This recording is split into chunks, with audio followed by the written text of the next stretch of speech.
The car shouldn't have been there, but it was. Keys still inside, doors unlocked, everything left behind. 2 people were missing. This happened once. Then again. Then again. Different years, seemingly couples, same quiet roads. Investigators said double murders are rare. But what about 4 possible double murders, all in the same area? Someone knew how to approach couples with force. Someone knew how to make them stop. For decades, families lived with questions instead of answers. Names surfaced, then they vanished. Until one man's DNA was finally tested. And suddenly, the past wasn't quiet anymore.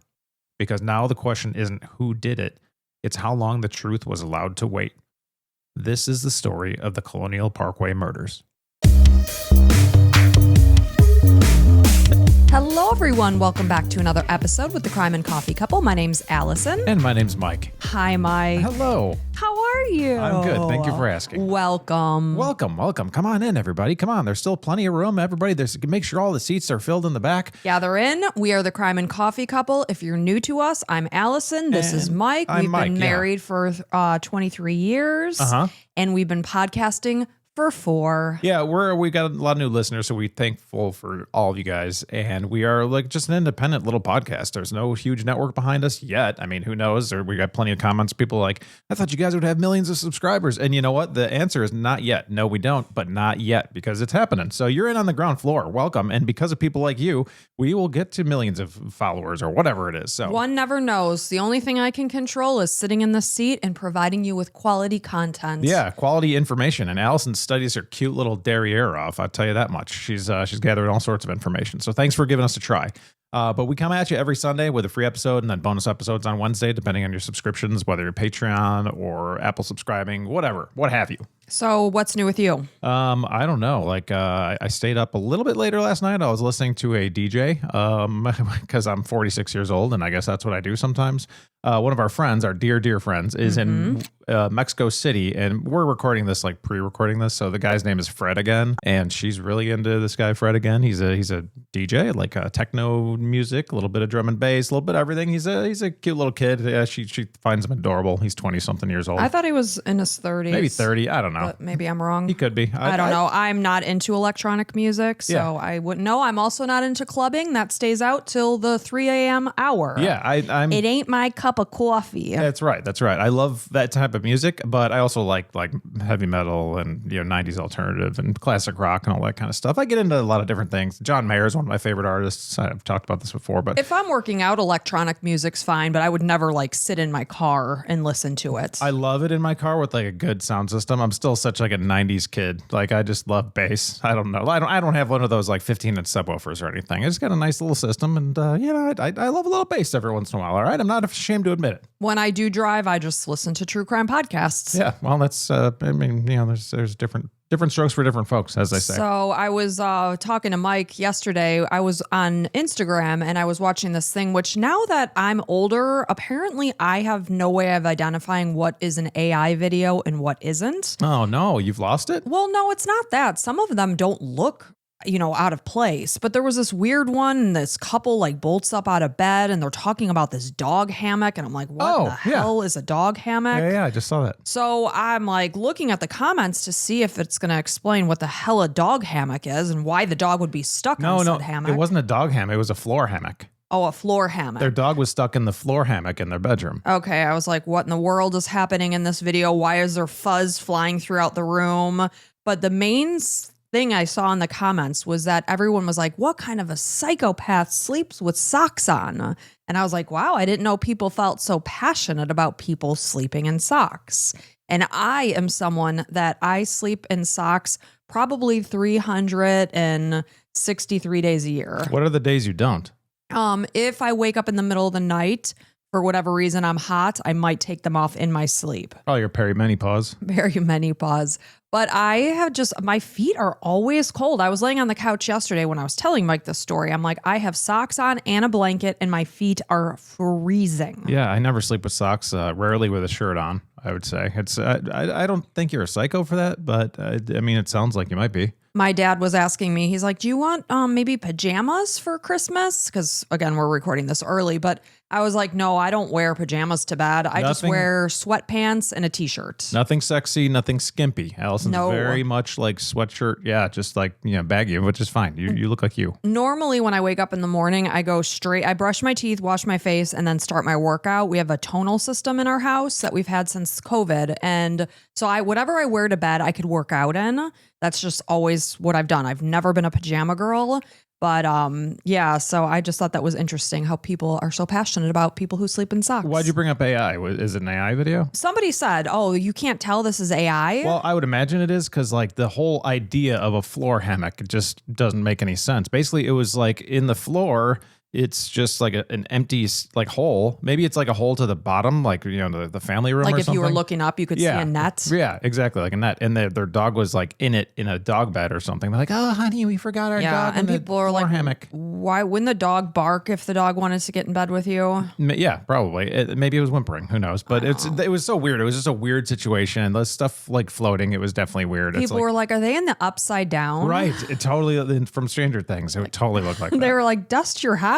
Yeah, it was funny. And then another funny thing happened yesterday. We were at our daughter's art event. Her artwork was featured because she's so talented. I don't know who she gets it from. It's certainly not me. Definitely me. But they were serving hot cocoa and it was freezing in the cafeteria where it was being held. And my son was like, "Oh, I didn't bring a sweatshirt. It's freezing in here." And our daughter ran and grabbed me hot cocoa. I'm like, "Cam, why don't you get some hot cocoa?" He's like, "Oh, I'm not thirsty."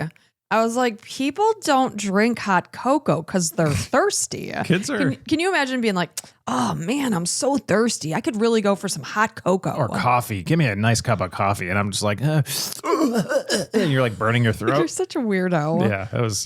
He's a fun kid. He also saw, funny enough, a little story. He told us yesterday, like a week ago. He's like, oh yeah, I forgot to tell you guys, at the gas station, I was pumping gas and this car came up and I looked around and it was John Cena. They were at like neighboring pumps because he lives in our town. Oddly enough, we're in like the suburbs of Tampa and he lives here and people see him everywhere and they say he is the nicest person. He goes to our local pizza place. So apparently our son was like, oh, are you John Cena? And he's like, yeah. And he's like, oh, cool. I love your show, the whatever. And I guess John Cena even asked him, oh, who was your favorite character in the show? Mm-hmm. He said he was super, super nice. I love a nice celebrity. Yeah, he's like a doll from what I understand. Everybody, like the local pizza place even posts about him like every couple of weeks. And they're like, thank you for supporting us, John Cena. Everybody uses his full name all the time. And I have never heard anyone who's had a negative interaction with him. Never. And I always joke because he loves a flat white coffee.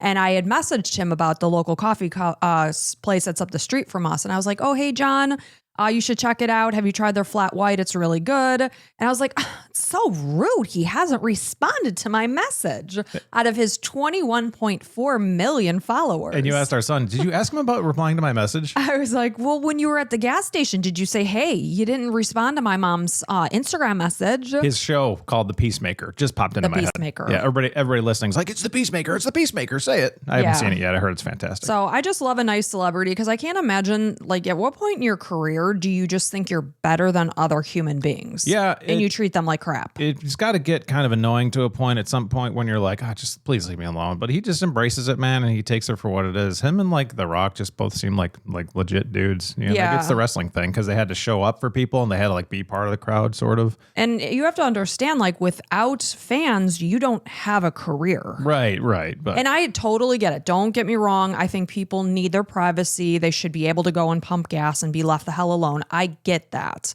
But when you're in a small town and you see somebody and, our son wasn't drawing attention to him because it was late and they were the only two people there. But I could see that it would be annoying, but I would never be rude to somebody. Right. But it was so cool just to be like, yeah, he just saw John Cena at the gas station. And we're like, and you didn't tell us before now? He's like, I didn't think about it. We're like, oh gosh, this kid, I tell you, he's the kind of guy that would drink hot cocoa if he was thirsty. Such a goofball. Yeah. So we should get started because this case is a doozy. Are you ready to jump into this piping hot cup of coffee? Let's do it. All right, so this is a listener suggestion from my dear friend Lydia. So thank you so much, Lids. And I also... Lids was also at this DJ event in Mexico City. She's a trooper because I could not have stayed out till 4 a.m. So Lydia, hats off to you. You are a good friend and a a ride or die friend. Ride or die friend. Yes. So I also wanted to give a shout out to Lydia's friend, Heather Starr, who incidentally also listens to us. What a great name. Lydia was talking to her cousin and she's like, oh, my friend is a podcaster. And she's like, what? You know Allison from the Crime and Coffee Couple? It's hey, even though we've got, a couple thousand listeners, it's cool to that knows that people care and want to hear more about this stuff. Yes. So thank you for this case suggestion, Lydia. And this is the Colonial Parkway murders. So the Colonial Parkway is a scenic 23-mile or 37-kilometer stretch of road that links the 3 points of Virginia's historic triangle. This is Jamestown, Williamsburg, and Yorktown, and it runs between the James River and the York River. So since long stretches of the road are very dark and isolated, it became a popular lover's lane destination that was frequented by young adults. Ooh. So on the darker note, though, this also made it the perfect spot for a predator to hunt for distracted, innocent victims. You think about it, it's probably 2 a.m., a couple is kissy-facing in a dark car. All of a sudden, a predator comes upon them. I wouldn't even think of that. That's so horrible. It But is. now that we're true crime podcasters, it's like everything is a murder situation. Yes. So this seemingly quiet road is a place where 4 double homicides occurred between 1986 and 1989. So all of the victims were young, white, and either in a romantic relationship or maybe they resembled one from the outside. So they were each sitting inside of a car when they were targeted, with both partners killed. So while 3 pairs or 6 victims have been recovered, another couple has never been found, but they are presumed murdered. So double homicides are a rare occurrence in and of itself. So the fact that 4, of these had taken place in such a short span of time in close proximity of one another made people assume that odds are the same person was committing these crimes, making it a serial killer out on the loose. Yeah. So the first known victims in what became known as the Colonial Parkway murders were 27-year-old Kathy Thomas and 21-year-old Becky Dowski. They had been dating for several months. So Kathy graduated from the U.S. Naval Academy in 1981 as part of only the second class to admit women. So just imagine this. You're in a place where not only are women not very, regular, but now you're also a lesbian. Yeah, talk about a pioneer. Right. So I read a book about a woman who was in NASA. She was an astronaut and she was also gay. And it's like the fact that people had to keep their relationship secret and that they were doing something illegal according to the military standards that would get them, what was it? Is it not, I want to say the word evicted. Discharged, whatever, is just so shocking and sad to me. I mean, even in the 90s when we went to high school, it was taboo to be gay. You didn't know any gay people because nobody would want to come out. And it's like, who cares who they want to French kiss and do other stuff with? It's always been a mind-boggling thing to me. Get after it. Go anyone ahead. would care who somebody's in love with. So since homosexuality was banned within the Navy at the time, her brother indicated that she had been investigated by 9 agents regarding her sexuality. What the hell do you care? All right, sit down. Let's talk about your sexuality. Do you like girls? Yes. How about this? Okay. It's none of your GD business. Can you shoot a gun? Yes. Okay, let's go. You're fine. So after leaving the armed forces, she transitioned into a successful career as a stockbroker, and she was also working towards a master's degree. So meanwhile, Becky was a senior at College of William and Mary in Williamsburg. She was studying business management and she was working 2 jobs. She cared for toddlers at a local daycare center, and she also worked in the college's English department. So the couple vanished after they left a computer lab on the campus of William and Mary. It was about 6:30 p.m. on October 9th, 1986. So they had been there that night helping friends with a class project. They were leaving to go get dinner together because Becky was apparently leaving town because there was going to be a fall break. So 3 days later, a jogger came across Kathy's white 1980 Honda Civic. It was nose down at the bottom of an embankment at the Cheatham Annex Overlook. This is an area that Becky and Kathy were known to frequent. So the car was off the road in thick shrubbery, only a few feet from a 15-foot drop down to the York River. So this person who came upon the car, it just looked, alarming. Maybe somebody had gotten into a car accident is what somebody, that was the initial theory. So the person called the police, and after a highway patrolman was called to the scene, he found both women's bodies inside the car. So Becky's body was found in the back seat, while Kathy's body had been stuffed into the hatchback. The driver's seat was adjusted back to a position that suggested that someone other than Kathy was driving it, someone much taller. So not only had the autopsy confirmed that both of the women's necks were so severely slashed that they'd been nearly decapitated, especially Kathy, but rope burns were also found around their necks and their wrists, so strangulation was also involved. Although their bodies, as well as the car, had been doused in diesel fuel and matches were found near the parking area, it had not been ignited. So there were more than 100 latent and full prints on both the interior as well as the exterior of the car, but they were not a match to anyone in police records. Latent, are those like possible, like a partial prints? Yeah, they're just prints that are there. So it was clear that Kathy had fought with their attacker as a clump of hair was located between her fingers. So evidence was left behind. There were fingerprints, there was hair. So both women were fully clothed and there was no evidence of a sexual assault. Robbery was ruled out as a motive since each of their purses were found sitting in the car and no money or jewelry had been stolen. That's kind of crazy. It's like, you know, you're going through this like murdering process. Wouldn't you at least like check for valuables? I guess it just shows like how crazy this person was, just wanted to murder. Right. And that's the point. This person wanted nothing but to kill two innocent girls. Which is more dangerous than anything. It's scary as hell because when there's not a motive, the only desire is just to kill. Well, how many of us have been out with a loved one and just been fooling around? Like I know we have back in high school. We remember we would like pull over and like try to find a secluded spot because we both lived with our parents, obviously, when we met when we were 16. And it's like, well, let's go over here to this place. Like imagine, and you're, you know, in a situation where you can be taken advantage of. Oh my gosh, you're so vulnerable. I'm just thinking, you remember that like dark road where we thought a cop was like upon us? And somebody, somebody pulled up behind us. It's like that's a situation where somebody could have offed us easily. Yes, absolutely, and nobody knew where we were. And you're just like in a place with somebody you presumably love or at least really like quite a bit, and right. it's like you're just having a wonderful time just with each other. Your guard is down at Absolutely. that point in time. So investigators believe that the murders had taken place elsewhere because obviously I mentioned that their throats had been slashed, but little blood was found inside the car. And only weeks later, in November of 1986, FBI profiles started to work together to construct a profile of the person or people that were responsible. And at one point, they suggested that the perpetrator could potentially be a member of law enforcement. So moving forward to nearly 1 year later, when on a very rainy night on Saturday, September 19th, 1987, now we're talking about 20-year-old David Knobling, and he agreed to drive his younger cousin, his brother Michael, and his brother's friend, this is 14-year-old Robin Edwards, out to have a good time so that they wouldn't have to walk in the bad weather. It sounds like that was the initial plan, was that they were just going to go off and do their own thing, but because the weather was so terribly rainy, David agreed to take them. So that night, David's younger cousin had intended to take Robin out on a date. So initially they had planned to go out and see a movie, but they ended up at an arcade instead. They stayed there for about an hour or two, and then on their ride back in David's beloved black Ford Ranger pickup truck, they were taking their cousin and Robin back home. This is sometime after 11 p.m. that night.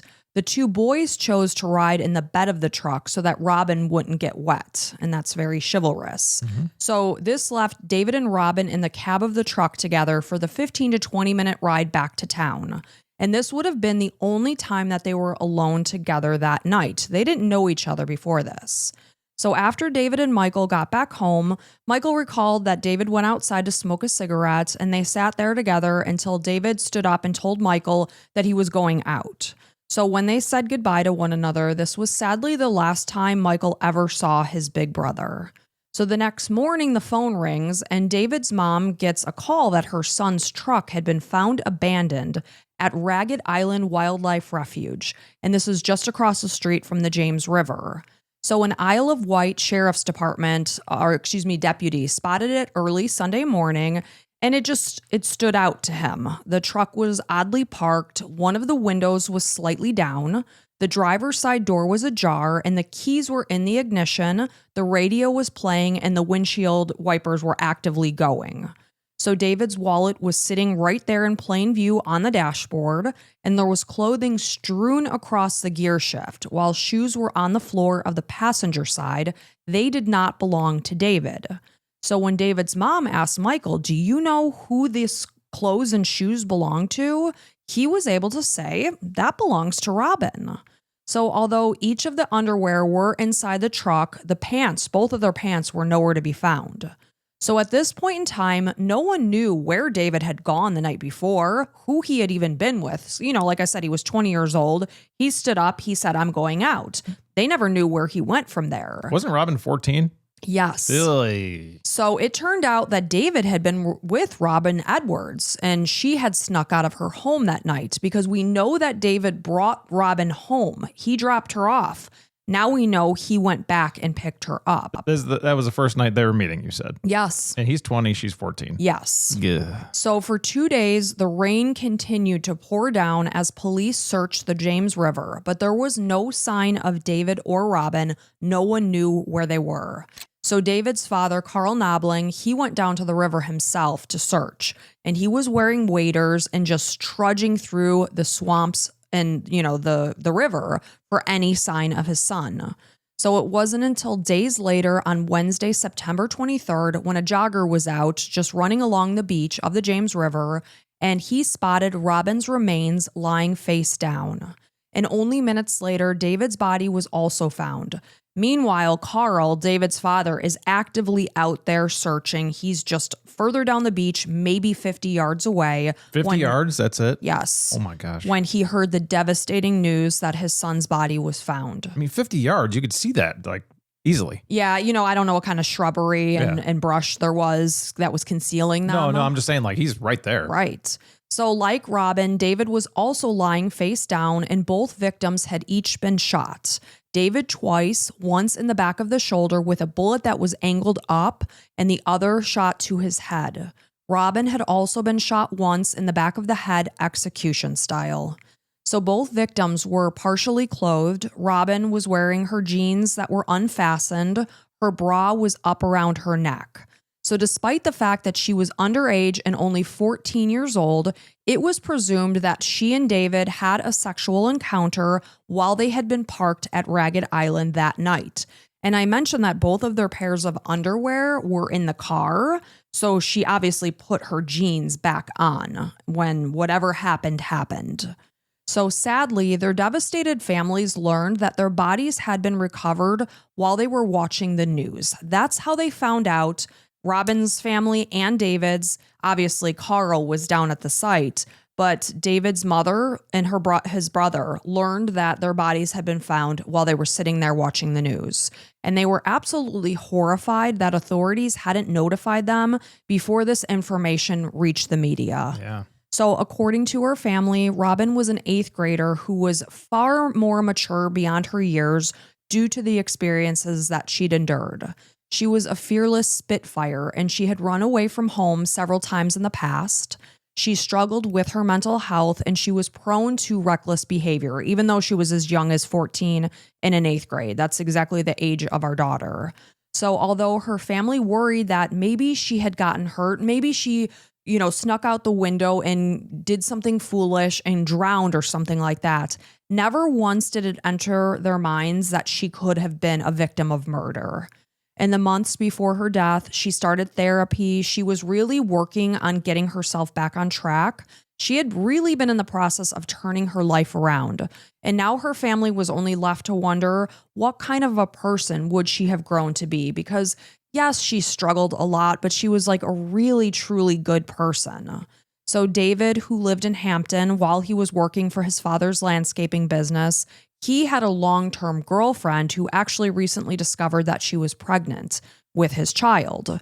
So why David had been out with a much younger Robin that night is unknown to everyone who knew them. This was a very mind-boggling part of the story. Like, oh my gosh, they're dead, but why were they out there together? If I may, as a father of a 14-year-old, if I found a 20-year-old talking to my daughter, I would beat the living shit out of him. Like, get the hell out of here. Oh, I would make his life a living hell and make sure that everybody knew that he was a pedophile, like online everywhere. I'd be like, in a legal way, obviously. But now, like, imagine you lose your son and then you find out he's potentially a pedophile. Like, that's crazy. And it's tough because everyone said, my gosh, Robin was so mature and she looked mature, but that doesn't mean she is mature. I mean, you can't She's be with 14. an 8th grader, man. That's just not cool. I mean, it's an illegal too. So not only is it not cool, it's highly illegal. Right. So, obviously that is a big part of that, but it's not the focus of this case. No, I get it, but I just needed to say it because everybody's thinking it. So other than the time they had spent together in the cab of his truck, this is a 15-minute drive back to town to their houses while it was raining.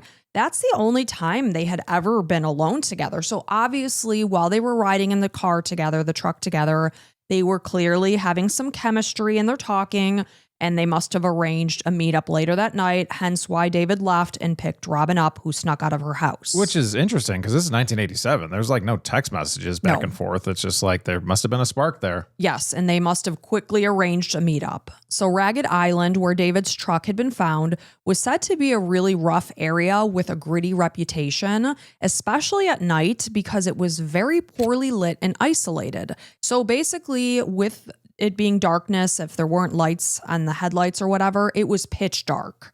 So there are only two paths that the killer and his victims would have taken based on where their bodies were recovered. One was from the parking lot that was straight to the James River Bridge, and since the area was lined by a chain link fence and a swamp, there was basically no escape route. They were basically trapped. So the second path is a winding trail through the swamp to the beach that was not far from where their bodies recovered. And on a dark, rainy night, either path would have been treacherous and precarious to walk. So it was determined that David's truck had been staged that night because he was known to always park his truck a certain way. That was just always David's way. He backed into every parking spot. That's actually how I park. So he never, ever left his truck unlocked because, like I said, this was like his pride and joy. So David and his brother had wired the radio so that they were able to play it without needing the car keys, whereas the killer had turned the keys to accessories in order for the radio to be on and playing. And this was something that David would have known he didn't have to do. So it seemed like the killer had purposely left the truck unlocked with the keys plainly there out in the ignition, likely trying to get someone to steal the car. That was likely the goal of why it was left that way. So it's likely that Robin and David had been in the back of his truck when the killer approached the vehicle. They were likely forced out of the car at gunpoint and marched down to the James River. Because David was shot in the back, it's likely he had taken off running, and then the killer turned his attention to Robin. So as far as David and Robin's murders were concerned, a group of teens who were out at Ragged Island on Saturday night into Sunday morning, they were there till about 2 a.m. on Sunday morning. This is September 20th, 1987. They indicated that they hadn't seen David's truck while they had been out there. So since the driver's side window was found partially rolled down, investigators were wondering if maybe the perpetrator had been posing as a uniformed officer. So as with Becky and Kathy's murders, David's wallet was found sitting on the dashboard, so robbery was clearly not the motive. Again. So authorities suspected that the two sets of double murders were connected since each set of victims were couples that had been murdered at or near Lover's Lane areas. And their locations were right around a 40-minute drive to one another. So about 7 months after David and Robin's murders, Christopher Newport College students, this is 18-year-old Cassandra Haley and 20-year-old Richard or Keith Call, he went by his middle name Keith, they were reported missing on April 10th, 1988, after they were last seen the night before on April 9th. So Keith had only recently broken up with his girlfriend of 4 years when he asked Cassandra out on a date. This was one of his business classmates. They wanted to go see a movie on Saturday night and then go to a party together. He wanted to get into some of her business. Very good, Mike. So Keith was a lover of technology and he was majoring in computer science. And his friends and family always joked that he was a pre-geek because he got into technology before the computer craze of the mid-90s. So before Keith picked Cassandra up, they knew, they were going to be going out to a party. And by the way, just to give you perspective, if you're from this area, Cassandra lived in Grafton. So this is going to be their first date. They're going to be going to see a movie and then going to a party after. So Keith asked his brother if he could get them some beer because they were underage. So they drove off in Keith's red 1982 Toyota Celica, and then after they attended a party at the University Square Apartments, they were seen leaving this party at about 1:45, maybe 1:30 in the morning. And according to partygoers, much of the time they had been at this party together, they were socializing in separate groups. Like mixing. Yeah, they were mixing. And again, this is their first date. They're probably catching up with their own friends. So Keith's empty Celica was found at the York River Overlook in Yorktown with the keys as well as his gold watch sitting on the driver's seat. And according to his family, he would have never voluntarily taken off his watch. So nearly all of the clothes that Keith had been wearing that night, including his underwear, were found on the back seat. Some of Cassandra's clothing was there as well, including 3 shoes. So one of Cassandra's shoes were missing and have never been found. So there was also a couple of empty beer cans on the back seat. The glove box was open and Keith's wallet was on the console while Cassandra's purse was also there. So police dogs were able to track the couple's scent along the parkway past the site of where Kathy and Becky's bodies were found to the Indian Field Creek shoreline, and the dogs basically ran up to the water. So then they started theorizing that maybe the couple had stopped and gone skinny dipping that night, and maybe they drowned because the mouth of the Indian Field Creek, it does have sandy beaches, and during the summer months, it's a popular swimming hole. However, when they were out that night, the temperatures were in the mid-40s. And I don't know about you, but there is no way in hell that I would be entering the water when the temperature is that low. No, over here it was like 50 last night, and I was just like talking to our little niece. I'm like, you would not want to jump into this pool. Right. So this made swimming a very unlikely scenario. So after the river and the surrounding areas were searched, there was no sign of Keith or Cassandra, and despite the passage of nearly 38 years, their bodies have never been found. So witnesses who were at the party with Keith and Cassandra that night, like I said, they indicated that they left sometime between 1:30 and 1:45 a.m., and their families do not believe that they would have stopped along the Colonial Parkway for any reason, for a number of reasons. So Cassandra was a very responsible young woman, and she had a 2 a.m. curfew. Her parents said that she was always on time, and if she was ever running even a little bit late, she would call them to let them know that that was the case. I think her parents lived maybe somewhere between like 15 and 18 minutes away from this location where they were at the party. So leaving the party when they did would have gotten her home by about 2 a.m. So they don't think they would have ever stopped. They would have come straight back to her house after the party.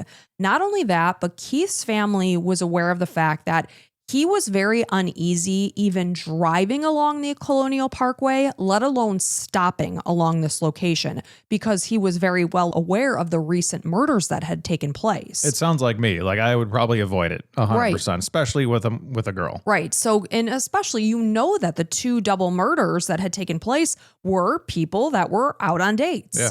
So they were like, there's no way he would have stopped at this location. So investigators theorize that whatever happened took place between the party and Cassandra's home along the Route 17 corridor. So the killer had likely gotten them to pull over before taking control of them. And it's possible they were forced to drive around until the killer ordered them to remove their clothing as a way to exert control over them until they were ultimately murdered, and then Keith's car was abandoned. And they even referenced the beer cans in the back seat. They wondered, did the killer drive around forcing them to drive and maybe drink those beers? They didn't know. So since their bodies have never been recovered, they where their bodies were left, we have no idea. Were they buried? Were they put into a waterway? How they died? It's completely unknown, because we know in Kathy and Becky's cases, a knife was used, whereas in David and Robin's cases, a gun was used. Yeah. So Cassandra's mom and dad have since relocated to Florida, but while they lived in York County, they kept a candle in their window waiting for their daughter to come home. For the 30th anniversary of their disappearance, this happened in 2018, the Haley family wrote a message that voiced their frustration at the lack of answers in the case and the feelings of abandonment that they have for the FBI, the Virginia State Police, as well as the National Park Service. They kind of feel like their daughter's case has just gotten forgotten. Yeah. So in the days after Keith and Cassandra vanished, the FBI became aware of a local fisherman, and this is 33-year-old Alan Wilmer, and he drove this distinctive blue 1966 Dodge Fargo pickup truck. It was, at the time of these cases, and the license plate was M-RAW, E-M-R-A-W. So it was a very noticeable car and license plate. So the reason why they were turning their attention to this guy was that he had approached at least one other couple along the Colonial Parkway around the time of these murders. And he was aggressively banging on their window and scaring the crap out of these couples. Okay, well, this is your only lead. I mean, at least the best lead. So in the one instance I'm talking about, the young man in question had long hair. So Wilmer thought that it was two girls in the car, and he's banging on the glass, like sneering at them. Are you girls having fun? And when he realized that it was actually a man and a woman in the car, they said that he backed off a little bit. So after Wilmer was placed on surveillance, he was doing very highly concerning things. Officers noted him cleaning and spray painting his truck. And after the FBI obtained a warrant to search his trailer, they found handcuffs, a gun, and pornography. But then an FBI polygraph examiner, he completely cleared him from the case after he passed the exam with flying colors. They basically just completely forgot about this guy. So in May of 1988, the FBI offered a $10,000 reward, which in 2026, would be equivalent to about $28,000. And then by June of 1988, the spree of 3 double homicides were officially dubbed the Colonial Parkway murders. So nearly a year and a half later, on Labor Day, this is Monday, September 4th, 1989, 18-year-old Anna Maria, who went by Anna, this is Anna Phelps, she and her boyfriend's older brother, this is 21-year-old Daniel or Danny Lauer, they disappeared while they were on their way back to Virginia Beach from Amelia County. So Danny's gold 1972 Chevy Nova was later found abandoned along Interstate 64 at a rest stop in New Kent County. So Anna and Danny were not in a romantic relationship, and that's why I was saying in the beginning they may have resembled one.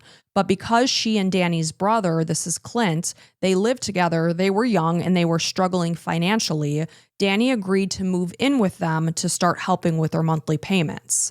So since Danny needed to go back home to Amelia County to get his belongings, Anna decided to accompany him on the trip because this would give her time to see her family. So while he was gathering his things and getting them ready to officially move to Virginia Beach, she was visiting with her family. This is a drive that would have taken about 2.5 hours. So he picked Anna up at about 11 p.m., and on their way back to Virginia Beach, they vanished. So the next morning, obviously, they expected to be home somewhere around, maybe 1:30, 2 a.m. They weren't there by the next morning. So this is when their family members contacted the Virginia State Police to report them missing. And then at about 5:30 p.m. that day, now it's Tuesday, September 5th, a Virginia State Police officer found Danny's car at a rest stop along the westbound side of Interstate 64 in New Kent County. This is despite the fact that it didn't make sense because to get to Virginia Beach, they would have been traveling eastbound on I-64. So the car was also parked at an odd angle on the merge acceleration ramp where no one parks unless they're having car trouble. So both the driver and the passenger side's doors were unlocked. The driver's side window was also rolled halfway down. The keys were in the ignition, and there was a roach clip with feathers that were dangling from the window that Danny always kept attached to the rearview mirror. So the founder of the Virginia State Police's Behavioral Science Unit, this is Larry McCann, he felt that the person who did this had put the roach clip there just to taunt authorities. So since Anna's purse was found in the car, once again, robbery was excluded as a motive. So the Virginia State Police, as well as the New Kent County Sheriff's Office, they were searching for Danny and Anna, but they could find no trace of them. Much of the area was searched using helicopters, but because there was a lot of surrounding dense woods, it was nearly impossible to visualize anything on the ground. So meanwhile, their families were just holding out hope that they would come home safely. And it wasn't until 44 days later when their skeletonized bodies were found on October 19th out by turkey hunters. And this was off of a logging trail in a wooded area along I-64 between Williamsburg and Richmond. And this was about a mile from the rest stop where Danny's car was found. Their remains were lying side by side. They had been wrapped in an electric blanket from Danny's car. Because they were so badly decomposed, their causes of death couldn't even be determined, nor could it be determined if a sexual assault had occurred. So there was a knife wound that was found to one of Anna's finger bones. So we do know that a knife was involved in some capacity, and it had proved that she had fought with her killer. So 50 feet from her body, investigators found Anna's locket. And this locket, it's just so tragic. It held photos of her little nephews, but the chain was never recovered. So Anna was known to be someone who liked to go barefoot. And oddly enough, she was found wearing Danny's socks and shoes, which just didn't make sense. So since the area where the remains had been recovered was very difficult to navigate, especially in the darkness of night when we know this happened, it's likely the killer either knew the area very well or had previously scoped it out with the intention of doing something terrible like this. So because it had been raining a lot during the 6 weeks that Danny and Anna had been missing, a lot of the evidence that may have been involved had likely been washed away. So since there was no mud on Danny's tires, it's likely the killer picked Danny and Anna up from the eastbound rest area.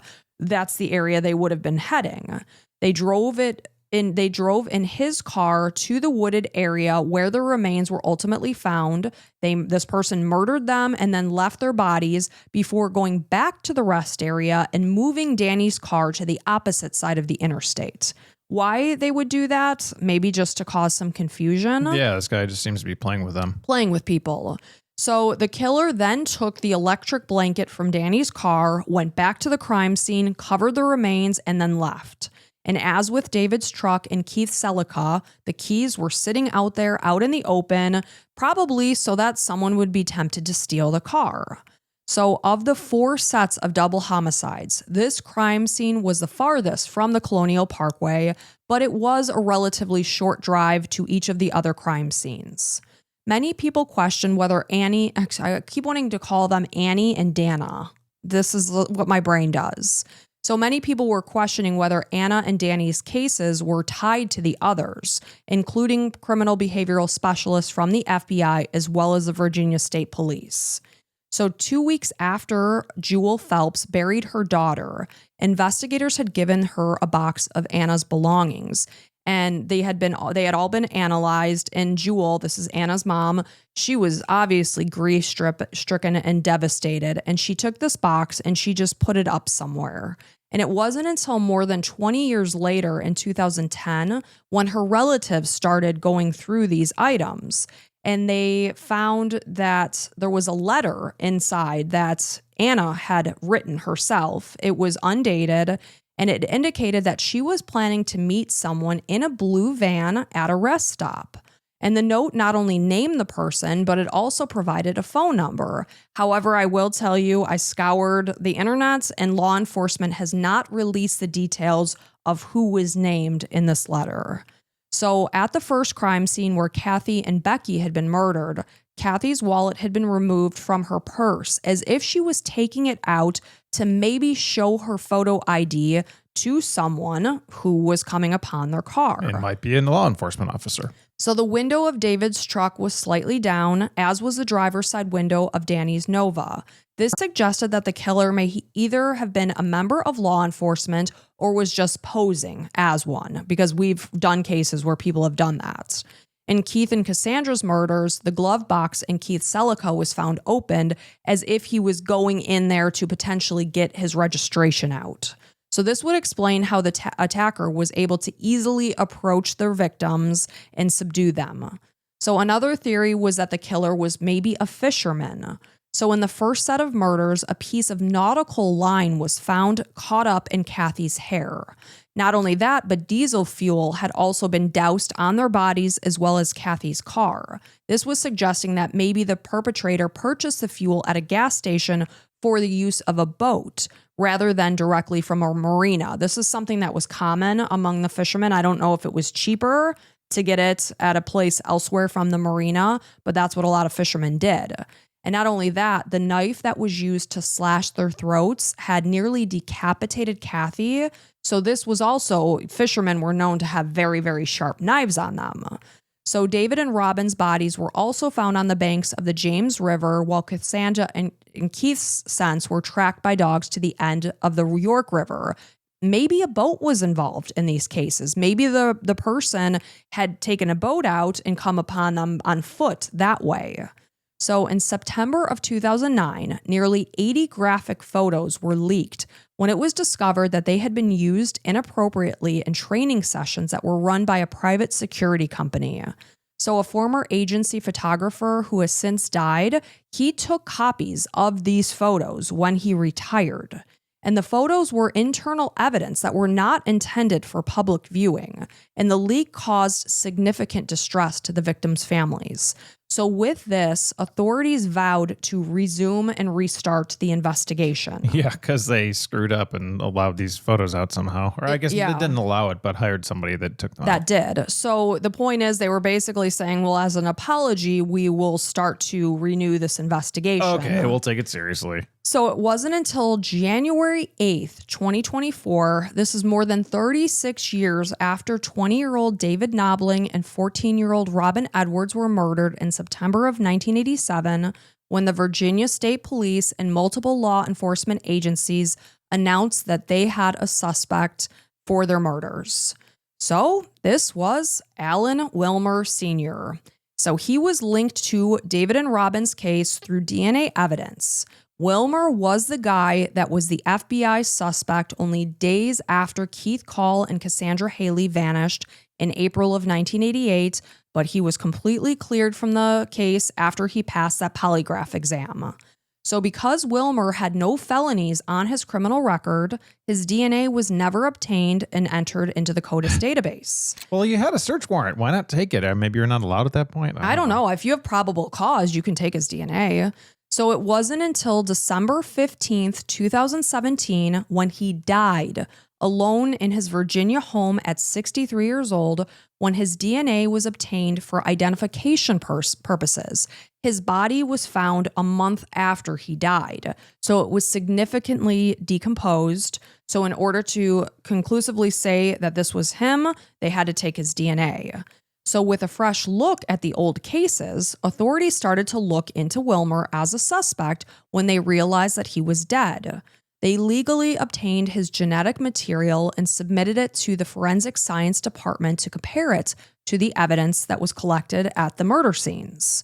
So in June of 2023, the Virginia Department of Forensic Science issued a certificate of analysis that confirmed a genetic match to Wilmer based on evidence that was collected from the Isle of Wight County and City of Hampton homicide victims. So although initial investigations were unsure if Robin Edwards had been sexually assaulted, it was later determined that yes, she had been at 14 years old. And in 2024, with the DNA that had been left behind, investigators were able to say for sure that Alan Wilmer Sr. was Robin Edwards and David Knobling's killer. So they could determine that Robin was sexually assaulted. Well, that's by somebody that wasn't David, most likely. Oh, yeah. It was a match to Wilmer. Okay. It was his DNA that was left behind. Yeah. Okay. So in addition to David and Robin's murders, Wilmer has also been forensically tied to 2 completely different murders that we have not talked about. This is the 1988 murder of 18-year-old Lori Ann Powell, as well as the 1989 murder of 29-year-old Teresa Howell. So these weren't couples, these were just individuals. Totally individuals. So 18-year-old Lori Powell was last seen on March 8th, 1988, after she and her boyfriend, this is Chris Cutler, they had gotten into an argument and she stormed out of his car at 11:30 p.m. So she walked along Route 614 in the direction of Route 17, and that's the route that Cassandra and Keith would have likely taken home. So this was in the White Marsh area of Gloucester County. So initially, the investigators thought that Chris may have been involved because obviously he was the last person that she was with. They were fighting and she stormed off. Sure. So nearly a month later, on April 2nd, 1988, her body was recovered from the Elizabeth River near Craney Island. And she was found nude with multiple stab wounds to her back, and she had been sexually assaulted. According to Lori's sister, she was brave, spontaneous, witty, smart, and beautifully herself.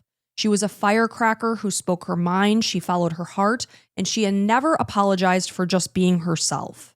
Lori's family realized that at this point in time, nothing can erase the pain of losing her, but they find comfort that the truth has come to light after 36 long years of not knowing who took her life. So Wilmer's 4th victim, this is 29-year-old Teresa or Terry Howell. She was last seen leaving the Zodiac Club. This is a popular Hampton night spot at about 2:30 in the morning on July 1st, 1989. And then 7 hours later, her body was found by a construction worker in a nearby wooded area that was 11 miles from where David and Robin's bodies were recovered. And she had been strangled and sexually assaulted. So he's using different means of murder. He's using a gun, a knife, and strangulation, which is kind of interesting because usually killers have an MO. Yeah, they stick to their methods. So her murder wasn't connected to the Colonial Parkway murders until 2022, when DNA from her case matched the DNA from David and Robin's cases. That's when they realized that whoever killed David and Robin also killed her. So Wilmer, who stood at 5'5" and weighed 165 pounds, was a stocky, muscular man with sandy brown hair and a close-cropped beard. And he went by the nickname Pokey, and he drove a blue 1966 Dodge Fargo pickup truck. Again, the license plate was M. Raw. And he often carried clamming equipment and had a large affixed metal toolbox in the bed of his truck. This was one of several trucks he drove in the 1980s and early 1990s. So Wilmer also owned a small commercial custom-built wooden fishing boat. He was a fisherman. So he had this boat built in 1976, and it was named Denny Wade. And he often lived on this boat, and he would dock it at marinas in Gloucester and Middlesex counties and around the Northern Neck and Hampton Roads areas. He worked as a fisherman in the 1980s, mostly farming oysters and clams. So that's probably his license plate. Eat 'em raw. Yeah. Raw oysters. Oysters. Huh. So he also ran a business called Better Tree Service. So not only was he a fisherman, but he also cut trees. He was an avid hunter, and he belonged to at least one hunt club. Wilmer was married in 1975, but he later divorced. He did have 2 children, both of whom were adults at the time of his death and were likely young children when he was committing all these crimes. His family released a statement after he was connected to the murders, and they said, "The man who committed these crimes was not someone we knew. The revelation of what he has done has deeply impacted our family as we are forced to reconcile who we believed him to be with the unimaginable things that he has done." They went on to say that they have been cooperative with law enforcement, and they deeply mourn for the victims' families. They are shocked that he could have done what he did. I was hoping they weren't going to be like, it wasn't him. It's like, okay. So they also investigators spoke with Wilmer's neighbor. This is Tommy Haymans, and he knew the man to be very peaceful and nice, someone who did a lot of work for people in the area. He would be known, like, say a storm came through and people had trees down, he would go over and help them out and cut them down. And he, as his family was, Wilmer's family, he was stunned to learn that he could be connected to 4 murders. They're like, this doesn't equate. This is not the man that I had known. So obviously he was able to hide behind a mask. Like Jekyll and Hyde. Which is very scary. But I have to say, when I look at his photo, he's a scary looking man. So family members of the remaining 6 victims involved in the Colonial Parkway murders believe that maybe Wilmer could be responsible for those as well. But I will tell you, at this point in time, police and FBI investigators have not established a conclusive link. However, they are continuing to pursue those cases. We know that only days after Keith Call and Cassandra Haley vanished, the FBI was looking at Wilmer as a top suspect. Why they didn't just take a DNA swab saying, hey, you fit the profile. You are aggressively banging on people's cars in the middle of the night, scaring the crap out of them. What reason would you have to do that? I mean, that's a big, big red flag. That's really sick and twisted. You're going out and getting kicks, scaring the crap out of young kids. That's weird. And then not to mention they found suspicious things in his trailer. So why not just take a DNA swab? Oh no, you passed your polygraph test. Run along, toodaloo, enjoy your life. It's got to be pointed out, it wasn't just a random polygraph test. This was by the FBI, right? So you would think if anybody knows their stuff, it'd be the FBI, and unfortunately they failed us. Right. So according to Kathy Thomas's family, there are unconfirmed reports that Kathy and Becky were seen at the Yorktown pub. And this is a place that was situated along the Colonial Parkway where Wilmer was said to be a regular. Did he see them and think, they look like a couple. I'm going to go ahead and follow them. But you have to say, like, Kathy was found clutching hair in her hands. So how they couldn't tie it to him conclusively, I'm not entirely sure. However, at this point in time, 3 of these double homicides remain unsolved. The October 1986 murders of Kathy Thomas and Becky Dowski, the April 1988 presumed murders of Keith Call and Cassandra Haley, whose bodies have never been recovered, as well as the September 1989 murders of Danny Lauer and Anna Phelps. The murders along Virginia's Colonial Parkway remain some of the most haunting cases in American true crime history. For multiple decades, families have lived in limbo, many continuing to wait for answers. These innocent victims were young adults who were sons, daughters, sisters, brothers, and friends. Each of their lives were violently cut short on quiet stretches of road. Hope remains that with advances in technology, the truth might still be brought to light despite the passage of nearly 4 decades at this point in time. And that is a sad case of the Colonial Parkway murders. Crazy. So, which I'd never even heard of. Yeah, as you were ending, I was like, this is one of the most notorious. I'm like, how come we didn't know about it? And my friend Lydia, who suggested this case, is from Virginia. So that's why she's familiar with the cases. And crazy that law enforcement hasn't let go of Anna's letter. Like, I mean, a blue van, she was planning on meeting somebody. I wonder how that all came about. Like, nowadays it'd be easy because you could look at emails and texts, but like back then, how that happened. And I mean, you would think if it wrote Alan Wilmer and this is his phone number, we would know, but I assume it couldn't be Alan Wilmer that was written on that. Yeah, exactly. Because then there might be somebody else out there. They don't want to create hysteria. Right. And it could be completely unrelated to what happened to them. So they don't want to throw an potentially innocent person under the bus. Yeah. And then you can't, tie it back to Kathy and Becky for whatever reason. That's kind of weird. I assume they would just be like, yep, he also did it to them. But again, there was hair clutched in her hands. So if that was run, if, there was, the DNA. The DNA, because it's got to have the follicles attached, I assume. I'm certainly not a forensics expert. You have done over 400 true crime podcasts. But I'm certainly not a forensic expert. But say maybe there weren't any follicles attached and they couldn't get any DNA from it. I don't know. But it was weird that there was a nautical line tied up in Kathy's hair. Yeah. And I mean, it's not illegal to have pornography and, well, unless you're in Florida now, but, or what? Yeah, handcuffs. No, of course not. It's suspicious in lieu of the circumstances and the fact that he was spray painting his truck to make it look different. I mean, that's very suspicious. You have handcuffs in your nightstand, so. Most certainly don't. Whoopsies. Sorry, son, if you're recording or editing this. Most certainly don't. So. But it's just so sad to think that 3 of these cases, there's no one attached. Somebody did this to 6 innocent young people, and they have never been held accountable for it. That's always something that just gets me so much because like the horror that these people lived through and the way their lives ended. And this person is potentially just out doing their thing. Yeah, for his whole A life. highly, highly violent person. Gross. Well, so sorry to all the families affected by this. Terrible. Absolutely. And it's just another reminder that like people who found out that it was Alan, they were like, no, he was such a nice guy. That scares the crap out of me. I mean, I'm thinking of like people that we know that are helpful and nice. It's like in the neighborhood. And Right. Or imagine at them. work. You're Yeah. at work and you're like, oh, what a nice guy. Yeah, he just wants to help And everybody. you're like, no, he's responsible for 4 murders You're like, what? That's and crazy. rapes. Yeah. Like Ugh. sickening. Yeah. So just terribly, terribly sad. My heart goes out to any of the family's victims or loved ones. I'm just so sorry that this happened. It's so scary. Yeah, it's definitely important to remember these stories, and just in case it helps anybody, and just it's important to remember these people that were once part of our society too. And it is possible, based on the evidence with the windows down and the glove box open and yada yada, that he was posing as a police officer very easily. It's pitch dark outside, even if he didn't have a uniform on.